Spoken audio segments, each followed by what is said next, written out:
All right, I think we're live. All right, everybody. Welcome to another Tattuesday regional update. Today we've got retailers from the sunny state of Florida, some of which are outside in the sun. Awesome. We've got Pete Hernandez and his brother Steve Hernandez, sales reps in Florida. Pete's going to introduce you to everybody on board, and we'll take it away. Pete? Well, thank you very much. The guys that are present today are Executive Cigar in Melbourne. We've got Vinny from Smoke Inn Daytona, Delray, Florida, Delray Beach, Florida. We've got Harbor Cigars, Marvin Holthauser, and Nick from World Famous Cigars. And I think we're going to start off. Let's hand it off to Marvin. He's been here with us for a while now. So what's going on, Marvin? How are you? Marvin, hold on one second. I will get you unmuted.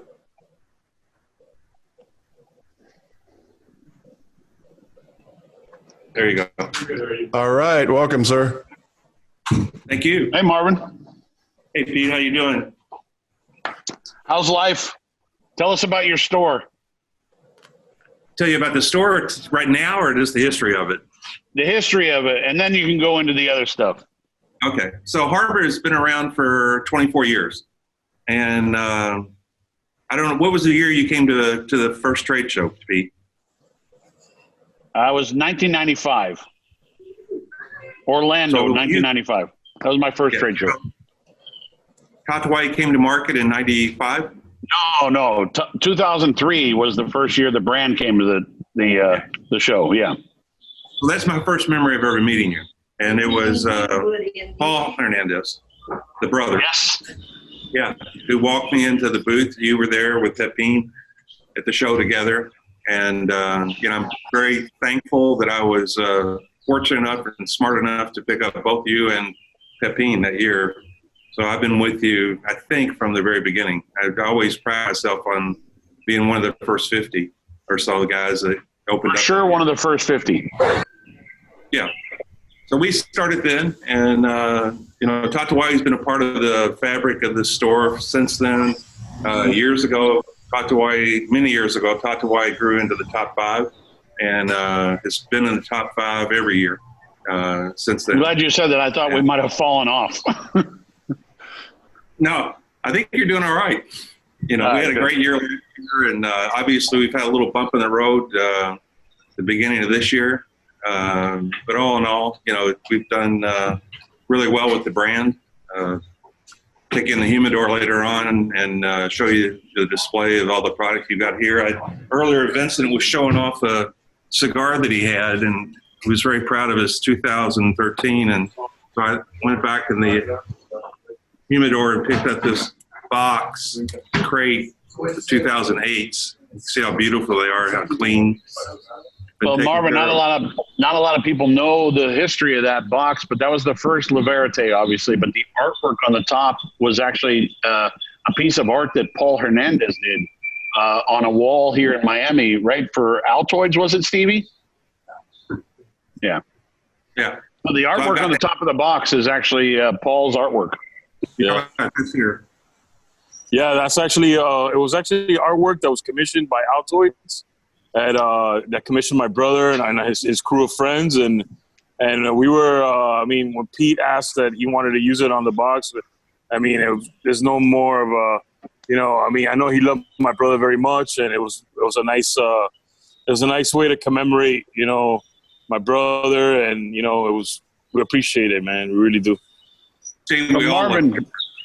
Marvin, what have you been doing during this time? We were not essential, so we were closed end of March into all of April. Fortunately, we're an old store. We've got a mailer business, and we've got a resale business to wine stores and liquor stores, which they're essential, so they stayed open. We were in here. We actually used the time to do inventory, clean the store, do some cleanup work around the shop, get it looking shiny and stuff again. We did really well in April. I was surprised that we did as well as we did, given the fact that we couldn't let people in the store. The local customers, they came and hung out on our patio. and throughout the afternoon every day, even though we weren't open.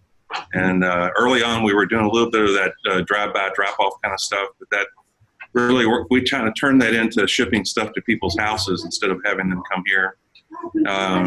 But once we got open, the local community really came back in strongly. And then Destin's really a beautiful vacation destination, but it is mainly a condominium community. So we really opened up this week for the first time, Memorial Day weekend. Town was packed. You and I were talking earlier about the pictures at Crab Island. And, so tourists are here. We're running our business now at about, I'd say we're running about 88% of what we should be doing. So I'm very happy with that. And it's going to get better for all of us. Marvin, go back for a second. When you were closed as the store, were you still in the store doing the distribution to those stores that were open? Yeah, because if you read it carefully how the governor had structured it, as long as you did something telephonically or electronically, you could do business. So we were doing all of our transactions over the phone or email, one to the other. Yeah. Nobody actually walks up, handed a credit card. Nobody touched money or did anything like that. So we were in here from like 10 o'clock. You were still doing distribution, which kind of is where we fall in. And here is beautiful Miami now about to dump more rain on us right now. So I might run inside soon. Anyways, Marvin, it's good to hear that you're actually getting back to normal, though. It's nice. It feels really nice. I'm an optimist, always have been. I was afraid of this thing as much as anybody was, but, we don't know what we don't know. Hopefully this reopening that we're going through will show that hopefully the main part of this thing has passed us and that we're not as much in harm's way as we believe. That's what I hope for all of us.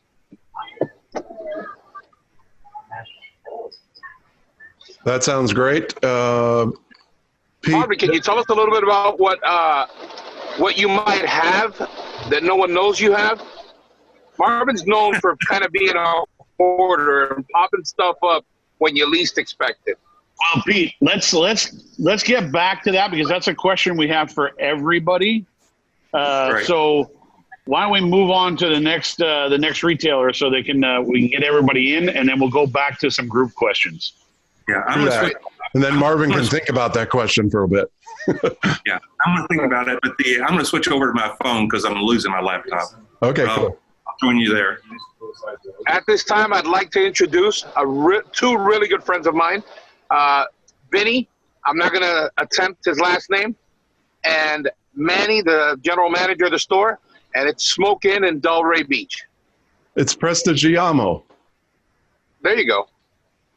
Hold on, Vinny, I'm unmuting you. And Manny, I'm unmuting you as well. There you guys go. You guys can take it away. Vinny, I'm going to stop you real quick. I'm going to change your name to Vincent Pasta Giacomo. I'm hungry right now, and it just sounds way better.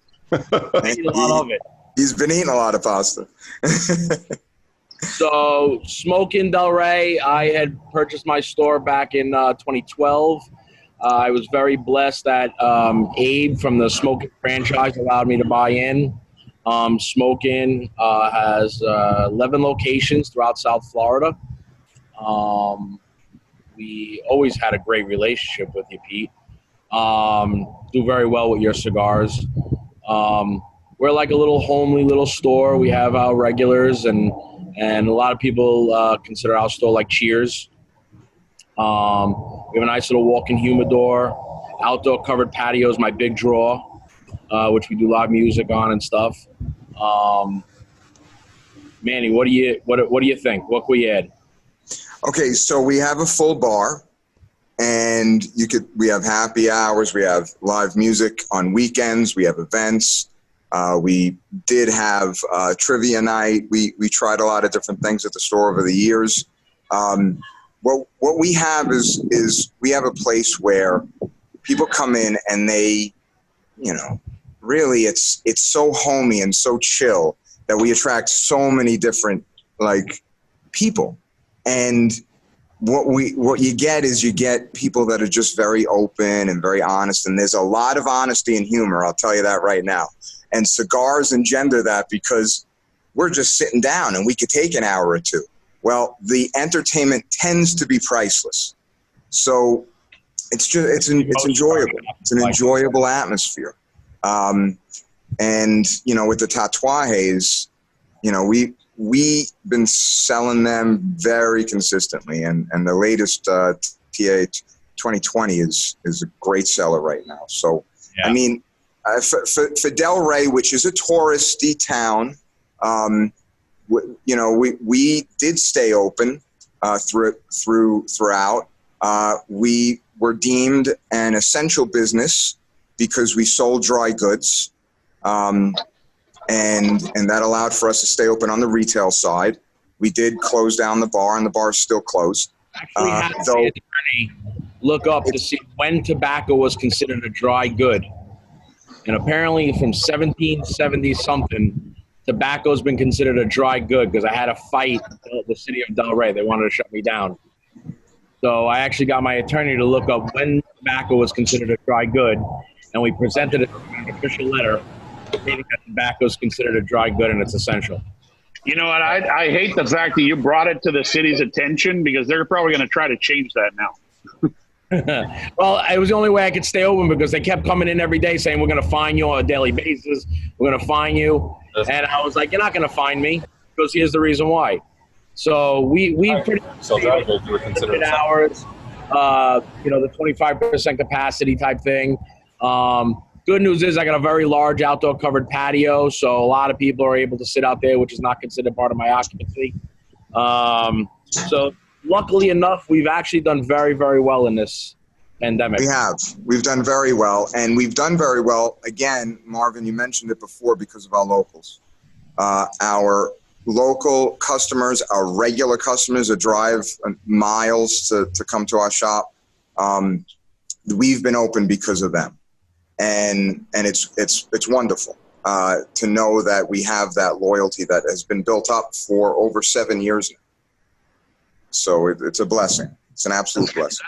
That's good to hear that you had a lot of your locals supporting you. That's really what this platform for us is all about, is to promote your local business. So congrats on that one. Yeah, so I wasn't sure. I was going to ask you about the bar, but you answered my question. Were you able to sell off, like, I heard a lot of bars actually selling off their inventory, though. We really didn't need to. I mean, the bar, even though it's a great business, it's not a huge percentage of my business. We do a lot of cigar sales. Smoking, even though a few of us have bars, smoking's known as as connoisseurs of cigars. So more people know us as tobacconists than as the local bar. We do decent with our bar, but it's not the majority of our business. And you didn't have a bunch of beer kegs that were going to go bad or anything? No. Oh no, we did have beer that was taken back because it expired. Brown did that for us, and we could have sold bottled bottles and cans by the case or by the 6-pack or whatever, but because they weren't a dry good, we just didn't do anything with that until more recently, where things are opened up a little bit more and we could have more retail sales in there. And soon, a couple of weeks perhaps, the bars will be open again, and I think we're going to do very well, only because we've already had so many people for the past, I'd say, a month. It's been fantastic. We also have the best cappuccino you'll ever have in your life. Now, we do have one of the best, but you're not allowed to serve it right now. We do, and that's what we've been serving a lot of. So yes. Well, I'll jump in to say one thing before we move on to the next person. But Vinny, you guys opened up in 2012. Yeah. If you guys don't have the 2012 Coho News on your shelf, promoting it as they are made for you guys, we do. That's like you should. Oh, this is our anniversary cigar. They're made just for us. And I just bought more today. Perfect. Oh, that's Pete. awesome. Who are we moving to next? We went to Nick and Adam in beautiful Fort Myers. It's world famous cigar bar. They've been around with us for a long time as well. That's an account my brother Paul opened, and carry it away, Nick. Hey guys. Well, right now I'm at our downtown location, which is the original, opened up 1996. It's nice where we have downtown. It's Cigar Bar and Cigar Bar Live, where we have live music. Right now, of course, understandably, we're holding off.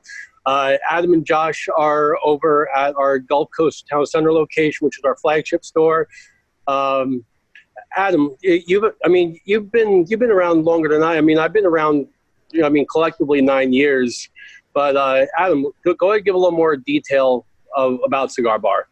I think you've been around here a little bit longer than I have, but I started with World Famous Cigar Bar in 2013. I'm the marketing manager. This is Josh Hoffman. He's our humidor manager. Can everybody hear me? I got some background noise. No, yeah, you're good. It's all right. Okay. It's lively.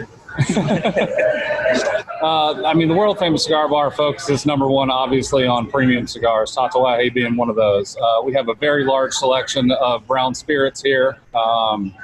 World Famous Cigar Bar, offers a lot. Live music, downtown, live music at all three locations, actually. We always have something going on. We're known for our events. Pete Hernandez is always here, bellied up at the bar with us. Which, Pete, when you get back, I owe you a martini, man. Don't tell him that. Don't tell him that. Only one. He has to work to earn that. Just like everybody else here, we've been trying to figure this thing out since St. Patrick's Day when we got shut down. Rich Castellano made it very clear that we were going to, stay open, sell retail, sell cigars. We did to-go for the longest time. But he made it very clear that we weren't going anywhere and that we were going to be here on the other side of this, it's been a blessing. We've ran through this bar. I'm very fortunate, from top to bottom. We have scrubbed this place. We have stripped the bar. We have re-epoxied the bar. We have really cleaned this place and just freshened it up for when everybody comes back. We look forward to serving, all of our customers, and we definitely look forward with our relationship with Tatuaje. Well, Adam, I'll tell you, I've made this joke multiple times with a bunch of these other groups that we've done, and that, the show Bar Rescue, I've always joked that there should be a cigar store rescue. Yes. Well, I actually, during this whole pandemic, I really think that a lot of retailers took the time to clean up their places really nice. So it's good to hear that you're doing the same thing. Absolutely. I mean, it's better than when we started. That is for sure. Yeah, one of the things I want to add on. So, World Famous Cigar Bar is a TA retailer. So we do have any of the TAT TAs, which, Pete, these are smoking fantastic, by the way. All the customers that have been stopping them have been getting them. They've been loving them. But Josh and myself are, Josh is my partner in crime, humidor manager. I'm kind of the unofficial product logistics for all three locations, see what sells best where, all that stuff. So Gulf Coast is definitely, Pete, I got to let you guys know, because we've never been known as a Lancero store, but all your Skinny Monsters, those things fly off the shelves, man. Yeah, I always wonder when I walk into a store, and the last time I was there was during Halloween, I think, right? Yeah. I always wonder when I see like stacks of Skinny Monsters, because I'm like, oh, I hope these are selling, because I know they're cool looking on the shelf, but you want them to move, obviously. No, you guys seem to sell them really well. Josh can attest to that. He can attest to this, that the Skinny Monsters, those Lanceros fly, but anyone else, it's like fighting tooth and nail to move a Lancero. And even with customer education, which is one of the things we really focus on, every customer that walks in the door, we walk in the humidor with them, to be that reference for them. And, of course, with a lot of us, we prefer the smaller sizes, but sometimes customers, they want Robusto or bigger, but that the Skinny Monsters always land them. They always land them on that. Hey, Dan, I'm going to mute myself from now on when I'm off, because every time I use my lighter, it goes back to the screen. So that's all right. We got to watch you light your cigar. Nick, anything else before we move on? We'll get to more questions later. No. I mean, pretty much just as Adam said, we've been able to stay alive. I mean, because one of the things that people don't know about us is that we can function as a package store. So that was one of the things that helped keep us stay open. And as I mentioned with the dry goods and retail, with the bar being closed for a while, that was able to get our retail above alcohol. So so it kind of gave us a little more leeway in how we can open and where. Great. I will add that the world famous cigar stores each one is very unique. First, you've got the main store in Gulf Town Center, which is surrounded by restaurants. It's got a beautiful patio. It's got the full liquor inside. They've got the live band. But one of my favorite stores is definitely the one in downtown on Henry Street. That one, the floor, you can tell it's an original from the early 1900s. It's got a very nice, worn look to it. Right next and adjacent to that store, they've got almost like an event room that's where they host live bands, and they've thrown many parties there. They've closed the street and thrown parties almost every year. They throw really huge events, and the most recent store is the one in Cape Coral, which is more of a neighborhood shop. Again, still full liquor, beautiful humidor, surrounded by restaurants. So they're all anchored other anchored stores. So it's definitely, if you're in the area, Fort Myers, the place to go is world famous. They've got something for everybody. Thanks, Pete. Awesome. And then last but not least, Pete. Executive. Oh, my turn again. Right. Last but not least is a dear friend of mine. I was fortunate enough to visit them last week. It's Executive Cigar. They're in downtown Melbourne. Executive Cigar hosts the most unique events. They're not called events; they're called meetings. You couldn't have a better master of ceremony than Tony Nardone. And you couldn't have anybody better to run his store than Erica. And you guys are next. And it was great to see you guys last week. You too, Pete. Welcome, everybody. I'm Tony. This is Erica from Executive in downtown Melbourne. Also joining us is Travis. He's the head tobacconist at Executive in San Diego. Thank you, Pete. We've been around for about 18 years in downtown Melbourne. This is our third location. All three of which have been a 9-iron away from each other. Our first location was directly across the street. Our second location was 2 doors west of where we are now, and then we got a chance to finally buy some property in downtown, so we took advantage of that a couple years ago. I've known Pete. I knew Paul before Pete. That's one of the reasons we're probably not a bigger tatuaje retailer. We don't really like Pete. But it became sort of the lesser of two evils. We might as well get it because everybody wants to smoke the cigars. I will add this. I don't know who said it to begin with, but said, "All right, we're getting ready to go live. Don't be an idiot." I've never seen Peter Hernandez more scared in my life. Without a bull. But at least he's not eating anymore. We're happy that he's not eating. That's my standard joke with Pete is like, "Pete, what happened to my order?" He goes, "I wrote it down on something." I said, "You can't write my shit down on the back of an Arby's wrapper. That's not good enough." So anyway. That's where all the orders are going. I didn't order beef and cheddar with this. What's going on? Well, this is our third location. We've been beer and wine for the first 18 years. We just recently acquired our full liquor license. So as Pete was here last week, he saw me. I'm going to try to do this. I don't know if I can do this, but one of the cool things about our new location, if you can see it, you can't see it at all. Our ceiling has like this art piece of like 50 2x4, right, Pete? Right. Right. So last week when Pete was here, I was individually cleaning because I haven't had time for the last 2 years to do that. Each one by hand. So that's just something that we've done during what a pain in the ass. I'm just telling you.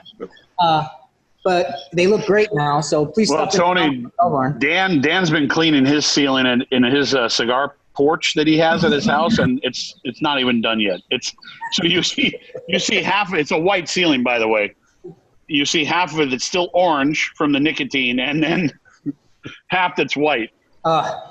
So I can attest to what a pain that is. Yes. Right. So, but you know, there's you try to find the little victories, and when there's stuff that happens like this, and that's one of the things. So we've got we haven't been here in the new location that long, just about a year and a half, but we get to scrub it down to ground zero again, and then hopefully get it dirty again when things open back up. But my point. This new location though is the property that you bought. Correct. Beautiful. How big is it? 4,000 square feet. We've got two little smoking. We actually, during the construction phase, added two little smoking decks outside because anybody that's ever been to Tampa and seen King Corona, that vibe of just being able to people watch is something that I wanted to create here because there's nothing really like that in Melbourne or anything else. So very cool. He's going to love that. Sitting outside, having something to drink, smoking a cigar, and just people watching. The area is really, really popular. So, Tony, are you back open now? Like we are back open, or we're back open retail. If you look at, I think about half our normal posted hours. So we're doing like noon to 7 o'clock Monday through Friday, and then Saturday a few hours.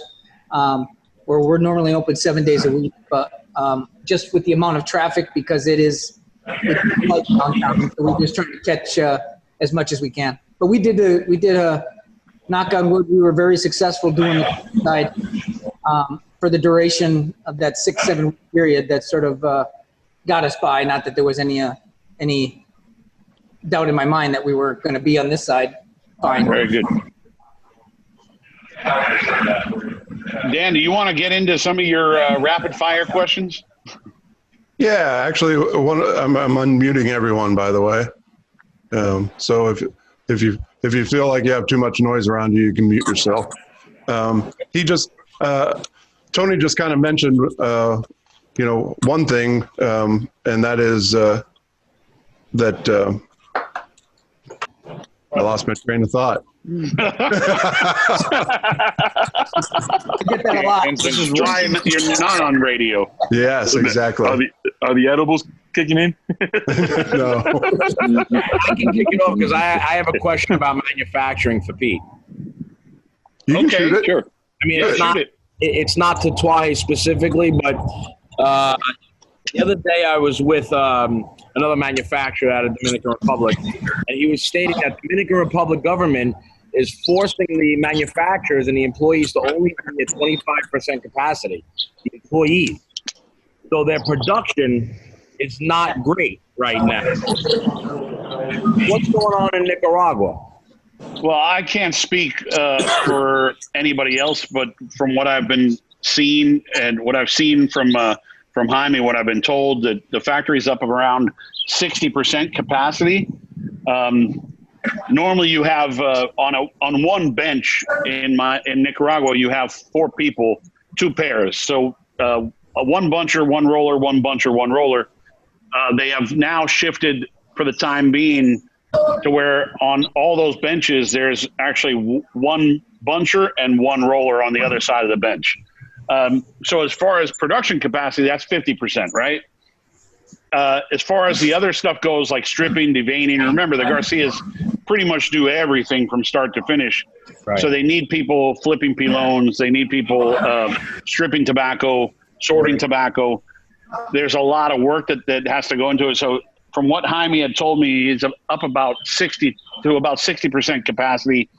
And he actually has like a clean room facility that he makes the employees walk through before they even get into the factory. So that's not by government rule. That's manufactured. That's his rule. Yeah, I don't want to get too political, but the Nicaraguan government really hasn't said much about anything. Yeah, so that puts more fear into us than anything. Yeah. All right. But Miami just opened up last Monday, and we're still missing one roller. It's actually the roller that rolls all of our Series P Miamis. He's one of the oldest rollers we have. He's still out. He might be back this week. I'm not sure. The But for about 3 weeks, we had one roller rolling cigars that we absolutely needed the inventory on, which were the Tatuaje A1. We ran out of inventory completely, and he was the only guy that could roll them, come in and roll. So it was kind of odd walking into the factory and seeing one guy in the gallery. Wow. Pete, in Miami, they're a little more separated, correct? Because one person does everything. Yeah. We don't have pairs in Miami. They do everything traditional Cuban style, where they do from start to finish. So each roller has a lot of space. The only two people that are actually next to each other are a husband and wife team that they both roll different cigars, but they sit right next to each other. I love. Do me a favor. Hey, close quickly for me. Hey, back to all your retail sales. Over these last 2 months or so, have you noticed trends, i.e. people buying more or less, more expensive, less expensive? Because we've heard a little bit of everything. I think people are picking up more boxes than they were individual sticks, or more variety of, more in bulk as opposed to just walking in and grabbing a stick or two. A lot of, again, having a bar, a lot of times you'll get guys that come in, they'll have one stick, 2 drinks. Now they're coming in, picking up 4 or 5 to up to 10 sticks and leaving with them. And also, again, box sales went up a lot because they're not, they don't know how long it's going to last. They don't know what's going to happen, so on and so forth. Right. Yeah, that has been happening. We've been definitely getting more box sales. We've been definitely getting people, who would otherwise sit in the lounge, smoke a cigar or 2. They're buying 5 or 6 and, coming back in a few days. There are customers that just wanted to get out the house and they wanted to be able to come into the shop every day, every other day, and pick up a stick or 2. Definitely seen that. Pete, I did want to ask you this. Was there ever a consideration, during, this pandemic to raise any of the prices because of any loss of revenue for the sticks? No, not even a thought. Not even a thought. Yeah. That's a great question, though. It was not even, it never even crossed my mind. We've been very fortunate that we've had 17 years of the brand be solid. We have a fairly good savings. We were able to pay all of our employees the whole time. We have inventory that could easily last 5 or 6 months, just in Los Angeles, and then back up in both Nicaragua and Miami. So, we run out of certain things. Some things we've sold out of, like the A1s we ran out of, but nothing like too serious. The main core stuff that we usually want to have in stock all the time has been pretty flush. So yeah, it never even crossed my mind. I know we've been kicking ass with that chaos. That's been great. Yeah, actually, this is in about a week or 2, we're going to start shipping Chaos to other retailers that didn't originally get them, obviously, because it was an Abe thing or a smoke-in thing first. But basically what we're going to do is offer it to everybody that we've been on these Zoom chats with. Oh, good. In small quantities. In small quantities. We have 800 boxes to go around with I don't know how many retailers. So, right. I'll add to that. Go ahead. Yeah, Dan, let me ask this one question. Okay, so you've been seeing box sales, but have you seen like a trend of people buying more like samplers, like mixed stuff, or maybe they didn't know what they usually buy because the band, we talk about this all the time. Oh, the band's blue and it was on the right side of the humidor, but a lot of guys have shifted their humidor around. And have you seen people go, well, just grab me something, I trust you? Anybody? Marvin?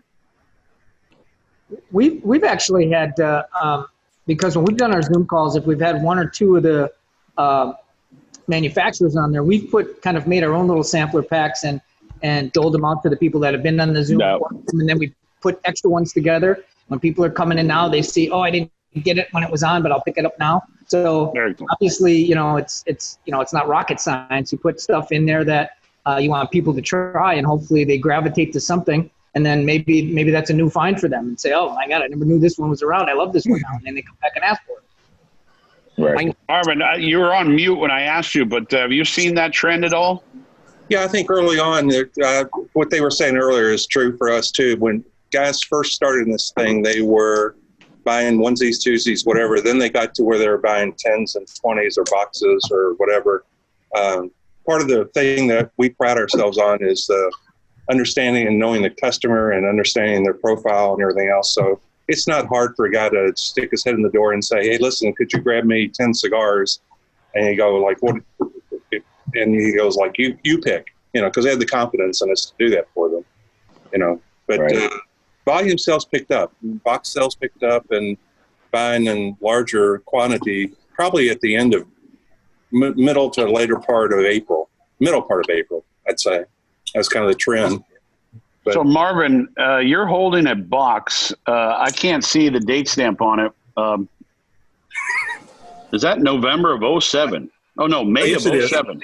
Yes, it is. May of 07. So actually, let me see the stamp one more time.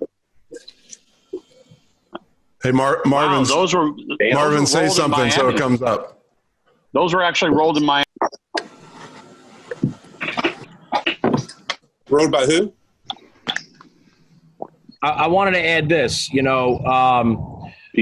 talking about samples and we're talking about, how customers and probably I'm sure with most stores, how the regulars are, like that.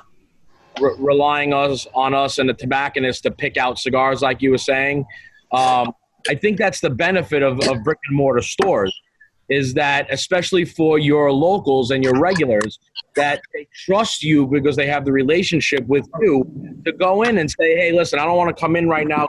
What I smoke, grab me 10, right. 15, 20 sticks, as opposed to buying online where they're trying to push whatever's on sale or whatever. One of the benefits of the brick and mortar is that relationship that we have with our regulars, with our locals, with cigar smokers, to where they rely on us to pick things that they like. And on top of that, also, hey, you normally smoke this, try this. You normally smoke that, try that, And I think that really worked out well for brick and mortar stores in this scenario. And you were asking about samples, and I we don't smoke in Delray. We don't really have a lot of sample packs. We don't really deal with, sample packs.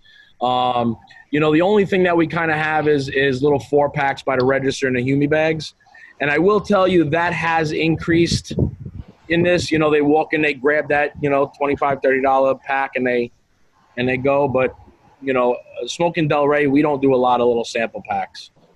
And also, I want to add, we have a lot of, I'm sure most of us do down here in Florida, a lot of transient, customers who spend time up north and spend time down here. And we've been able to hone in those customers because of the service and because they trust us to essentially put together sample packs, 20, 30, 40 cigars and send it up to New York, Chicago, Baltimore, Boston, while, they're up there. I think that's huge. And Vinny was right. It does separate us from online stores, the brick and mortar and that comfort that they have. It allows for us to thrive. Yeah, that's awesome. I think that's kind of what Pete was getting at too. Not just canned samplers like, hey, we've got these 10 sticks for everybody, but what Manny's talking about, which is, I don't know, I just want some stuff, man. Mix it up. I trust you. And you both kind of hit it on the nail about brick and mortars in general, but all 4 shops have represented the fact that during this downtime, you've all made improvements to your actual locations, which is awesome. I mean, we've heard it on, a few other calls that is definitely something that everybody has in common, that they're doing that, but you guys all did it in one way or another. And I think that's terrific. And also just shows again, what you deal with, in that brick and mortar sense, as opposed to, it's not just trying to stay in business. It's knowing that you're going to be in business and committing to making it better when people come back in. So it all comes down to making the customers, feel welcome, feel good, feel comfortable, making it feel like it's their home and they feel comfortable enough to come in and and feel like It's truly a trust factor, and you guys have turned into concierge for all of these people, which is going to go a long way. And that's when Casey just kind of add on to that. That's one of the things when like people ask what's a tobacconist, I tell them it's pretty much like a sommelier for cigars. And here at World Famous, because we usually do like buy 4 get 1 per brand, but during this time you said, hey, buy 4 get 1 across the whole humidor. So we usually try to get that one extra cigar is something they've never tried. So it's really expanded customer shopping experience, throughout this moment, and they've been loving it. Hey, do you guys all think I think we've convinced ourselves of, which is that, yes, I get it. People are coming in to support you guys, right? So they might not have even been in for a while, but they're like, okay, you're still providing sticks. I don't want you to go away. So I'm gonna stop by and pick up some stuff, right? So there's that part, but I think we're also convinced after talking to everybody that a lot of people just have more time on their hands, so they're just consuming more. I don't know if everybody feels that way, but we have after talking to other retailers. Yeah, I think they're working from home so they can smoke while they're working. So smoking more than ever. Yeah. Erica, people were saying like, hey, I got this guy, he takes his lunch break every day, and he used to come into the shop. Well, now he's at home.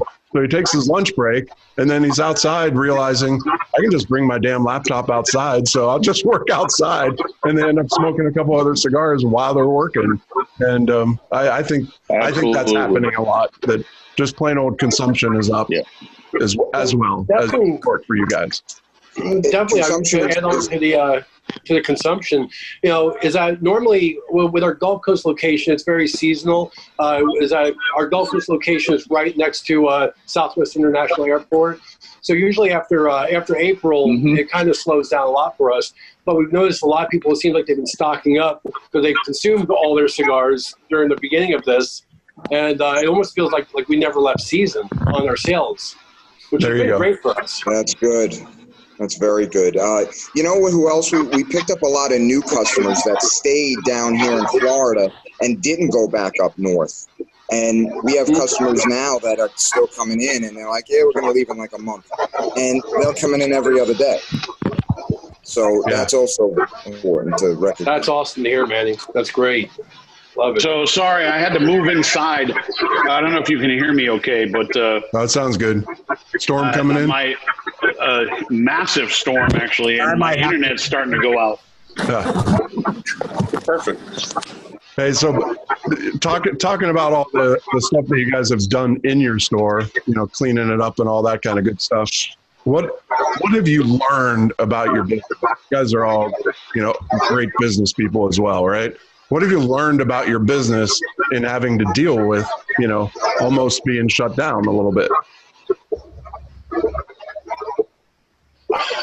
I mean, I would definitely say in this trying time, you definitely see, work family is truly family. Everyone's been there for each other, keeping each other's heads up. I mean, the customer, we can talk about them all day, and they're all great people. Without them, we wouldn't be here. But, just was that with me seeing everyone step up to plate and, just really make sure that, we all kept our heads up high throughout this time. I also think that, it made probably a lot of people come back to the basics of selling cigars, as opposed to, you go in and you're running bar specials and you're trying to have events and you're doing this, you're doing that, and you're, and just coming all the way back to basics again of, hey, John, you haven't been in. Hopefully everything's okay. Why don't you come in now? We're reopened, blah, blah, blah, blah. Just originally going back to the basics of how we all probably got started in building our business, I know me, a lot of times, Manny, you get caught up in your business when things are flowing and it's moving. You get caught up in a lot of different things. But again, coming back to basics is something I think I've learned, Yeah, I think that's great. Has anybody done anything with their staff?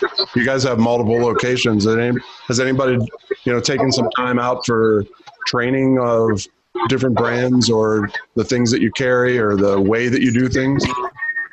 I don't think we're there yet. Again, running at 25% capacity, I don't think we're there yet. I think once we get the staff back, there's going to be a lot of changes we do and how we do things. But I think I know on our end, like you said, and I think some of these other people mentioned, right now gearing up to come back to full swing. We're going in, we're rearranging humidors, we're cleaning things out there.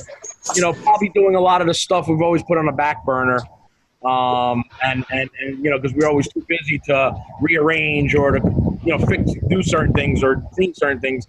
I think now we're just getting back to the basics and rearranging and reorganizing and trying to restructure to go back full swing again. So we see that Marvin had an excellent find over this time period. He found a 2007 box of Cab I One. Has anybody else found anything? It doesn't have to be our product. Just anything unexpected in your humidors or even non-cigar items that you found cleaning out your shop. There have been some awesome answers. Hey, Dan? Yeah. I wish I had done this at home now, because in my early experience with Tatuai and some of the other brands also, I collect the first box vertical type of stuff. Oh, and wow. So in my house, I have one of my bedrooms converted to a really nice humidor, and there's a tremendous amount of treasure in there from Tatuai, for sure. I wish. Well, Marvin, that box of Cab I Ones was still when it was made in Miami. Yeah. Yeah.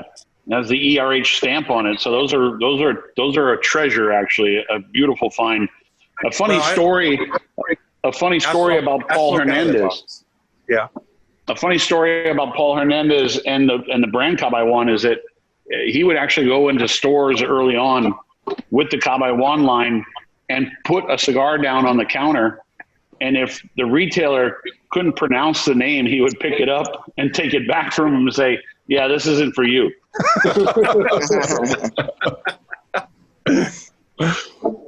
We're no longer in that realm, Pete. Yeah, right. Yeah, it's Caba Jawuan and yeah. No, I got it for you guys. Actually, 15 years later. Cab I One turns 15 years old this year. Actually, I'll tell you, I've been a cigar collector. As a matter of fact, it's a lot because of you. I'm not a cigar collector, because the story was this: when I used to be a regular in Abe's stores, and you first released your very first dress boxes for the Monster series, I was lucky enough to be able to buy one because I bought a whole bunch of boxes at the Tatuai where you got the raffle tickets, and then he called the raffle tickets where you were allowed to buy the box. So I had the box. I forgot what the one was, and I had it in my locker. And I kept saying, "Man, I don't want to break the seal. Man, I don't want to break the seal. Man, I don't."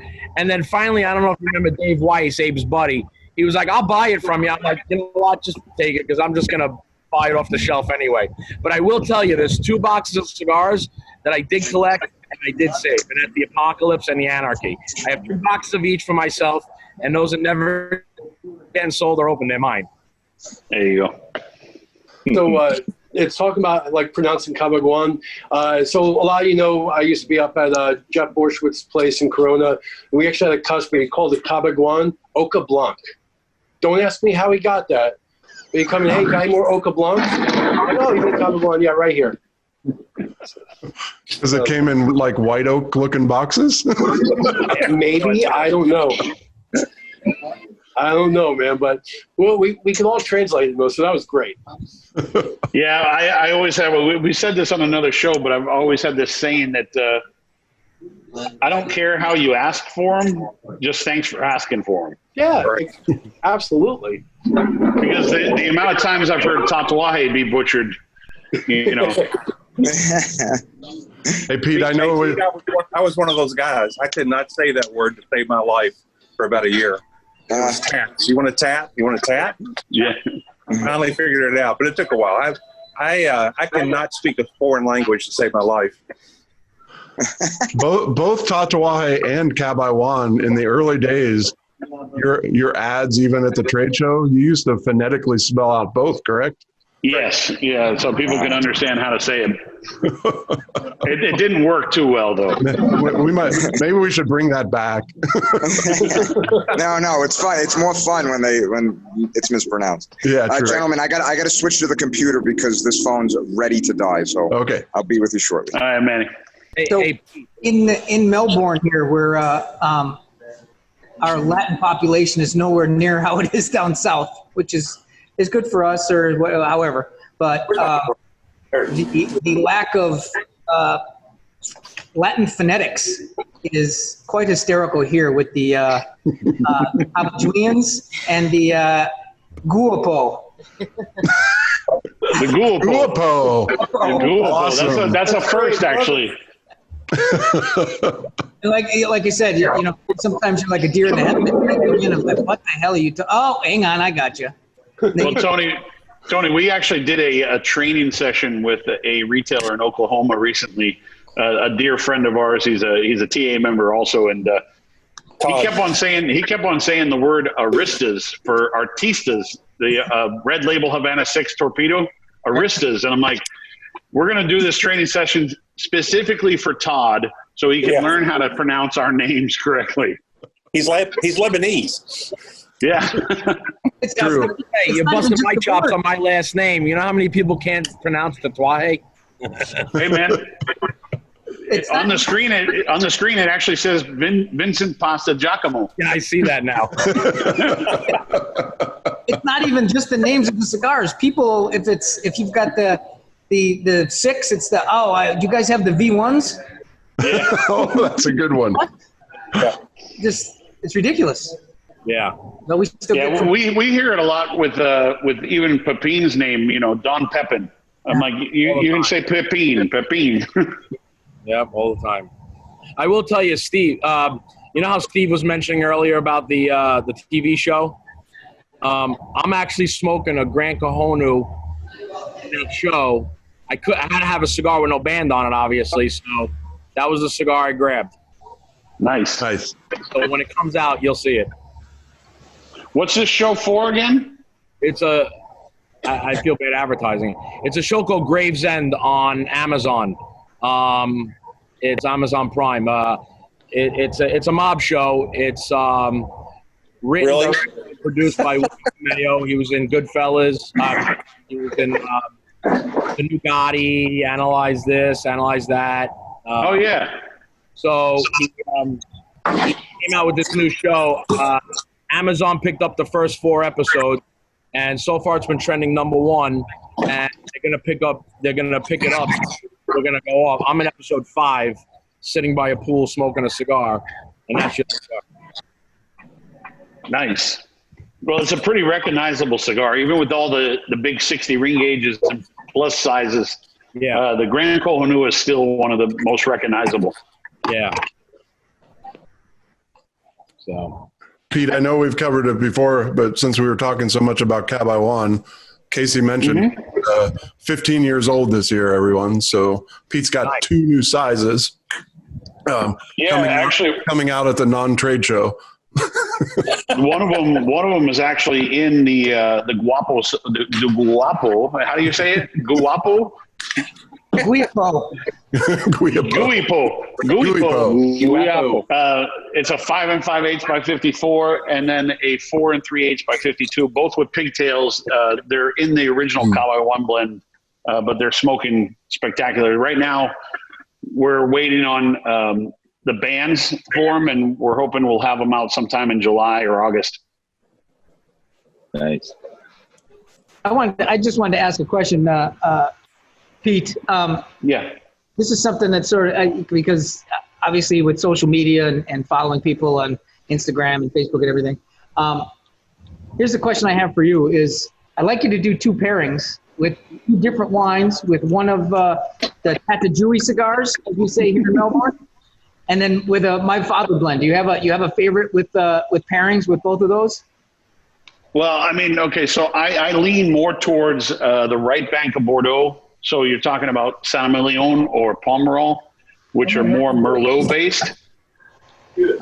That's where I find my happy spot. But honestly, It's wine and cigars are so tough for people because a lot of people will tell you they just don't go with each other.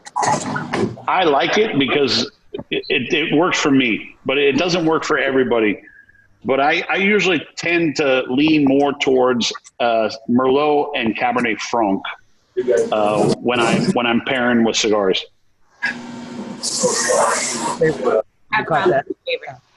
Yeah, I find that like Cabernet Sauvignon can have sometimes like a green pepper note, and sometimes that will kind of give the cigar a vegetal note that it will clash a little bit. So I tend to steer away from it, although I'm sure I've had a bunch of Cabernet Sauvignon along with cigars before. But Marvin's got something up there. What was that, a Burgundy, Marvin? Yeah, it's a Domaine Serene Mark Bradford. It's nice. It's probably one of my favorite wines. And I drink wine and smoke cigars at the same time, for sure. Yeah, I love the pairing. I think it works really well. I just I had this conversation yesterday with a group from France actually, and they like it obviously, but they even admitted that it's not for everybody.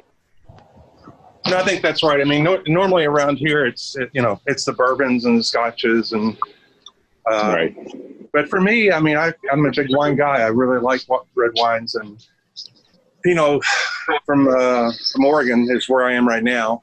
But I find myself doing it quite often.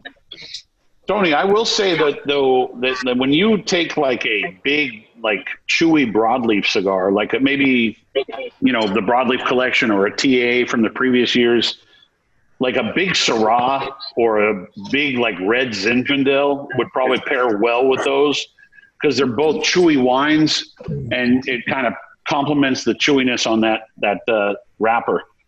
I don't know. Nick loves doing this. Actually, Nick's a good guy to. What do you like to pair with if you're doing wine? I mean, if I'm doing a red, I like to go after like a New Zealand Malbec. New Zealand and Argentinian Malbecs I love. I would say, believe it or not, French wines. Patrick Bibelow got me into Bordeaux's.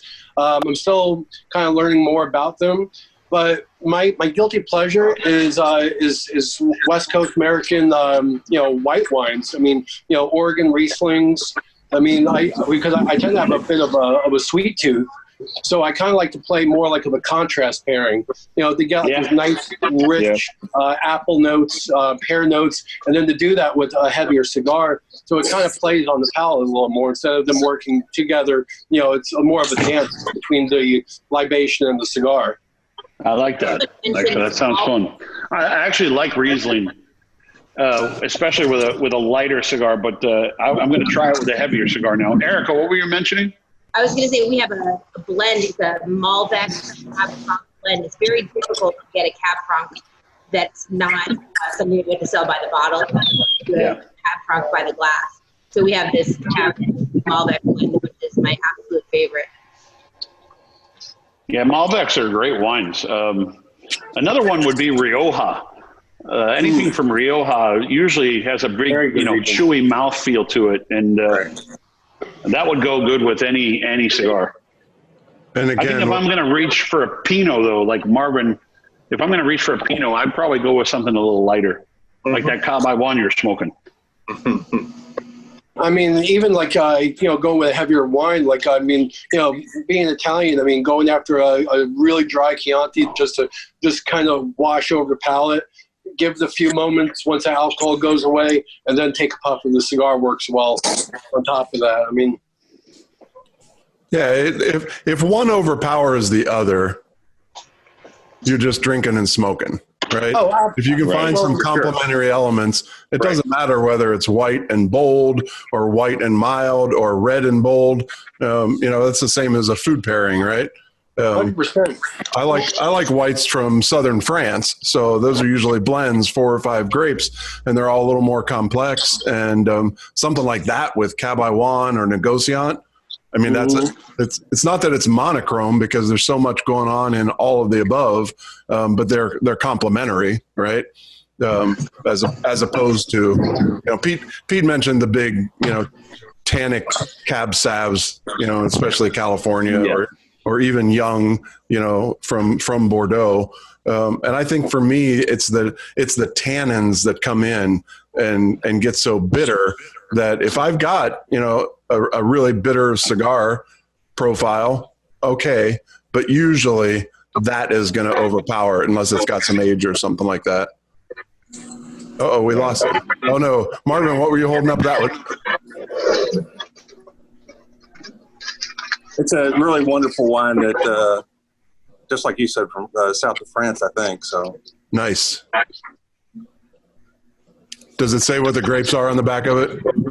Well, actually, this is, I picked this up and I realized now that it's I have a white from the same back. Same area, but this is actually Burgundy. Gotcha. Yeah, the whites from those regions are they're just fun. They're complex. Yep. And one of the things when I'm talking to customers and they want to learn pairing, I always tell them, is that when you have a sip of whether it's a wine, bourbon, is that I found like a good 5-second count after that sip, which allows a little bit of that, that warmth from the alcohol. So to really pair on the finish, I mean, that allows, no matter how gentle of a cigar you're smoking, it really allows those flavors to pop. But if you do it on the attack of a wine, those flavors are the original in my house for a cigar. Yeah. Nick, I'll tell you what not to do. When you're sipping wine, you do the trick where you breathe air over top of it while it's still in your mouth, right? So almost like a little bit of a gurgle. Yeah. One time I was stupid enough to do that, but that slurp over was taking a puff off the cigar. And I was like, what were you thinking? I mean, you're breathing that in, right? Yeah. So wine and smoke all over the place. Like it went straight down your throat. Bad. That is horrible. Is there such a thing as a liquid retrohale? Yeah. No. There is now by Dan. Yeah. And Dan, I'm an idiot. It is a white. Oh, that one was cool. Yeah. I'll be right down. I have several bottles. Come on. All right. I'm taking you up on that.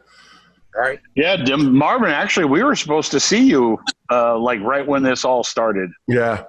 It was like April the 4th or April the 8th, something like that. Yeah. You were first week of April. Yep. Yeah. There'll be another day, my friend. There will be. It was a tough time for all of us. I mean, honestly, just the day-to-day thing really kind of left us in a lurch. Like right now, Nicaragua, originally they started talking about opening up the flights in May, so early May, and that got pushed back to June. Right. And the plane flights that were supposed to be in June just got pushed back to now July. Oh, boy. So, luckily we're all safe here in Miami, and the last time we were down in Nicaragua, Jaime and I left Nicaragua on March 14th, coming back from a trip, and we've been locked up ever since. So, hey, are you ever going to release the cigar that you gave me at that dinner? I forgot what I gave you. No cigar. You make them for you. Ah, yeah, the little guy. No. We don't. We don't even get to smoke that. That cigar was insane. Yeah, the little guy. That one I'm holding on to for a little bit. All right, can I personally buy a box? Yeah, no. My wife just walked out here, and it's sunny as can be right now. It was that fast. The whole patio. I mean, we're undercover right where I'm at, so I can sit out here during normal rain, but the whole patio is completely soaked. Yeah, that's why I just came inside because it's pouring over here now. Yeah. What's that? Well, as long as it's heading that way and not west. It was Sunday. The West Coast got nailed with rain. How far are you from Naples? You guys missed it, but there was when I moved inside, I don't know if you heard, there was a giant like thunder real quick. We got hit by lightning because the thunder happened the same time as the lightning. Wow. And somehow our front gate does not open now. That could be a Social power distancing. surge. Yeah. Well, it would have been worse if it would have been worse if the Wi-Fi went out because not because I'm on this call, but because there's 3 boys on Xbox that live for and die for Call of Duty. Too funny. Anybody have As soon as the Wi-Fi does go out, they come out of the room and go, "Hey, the Wi-Fi's out." Well, yeah. Thanks for telling me. Yeah. And that, sir, is why everyone is smoking more. Well, you guys, this has been great. If anybody has anything else, we'll stay on the call here for a little bit, but I'm going to close it down on Facebook for now, and then we can stay and chat for a little bit. But we want to thank you, all of you, for everything that you're doing for your customers and for us, because it's a 3-way street. I'm on the camera, Bob. That can't be ignored. So, is Peter, you getting your makeup done? Yeah. Had to pick up Mom at the doctor's office. Oh, that's awesome. Oh, okay. Hi, Mom. Say hello to Mom. Pete, you want to? Hello. Hi. Pete, you want to say goodbye to everyone as well, and then we'll stay on the call for a minute. Yeah, Absolutely. guys, real quick, I'll be on with you a little bit longer anyways, but thank you for doing this. Thanks for taking the time out of your day to be with us. Thanks for having us. The whole point Thanks for this everything, is to promote, supporting your local retailer, and we appreciate that you've been part of our family for so long. So thanks for being here. And for everybody that's listening, thank you for helping these guys stay in business, which helps us stay in business. All right, we'll see you guys next week.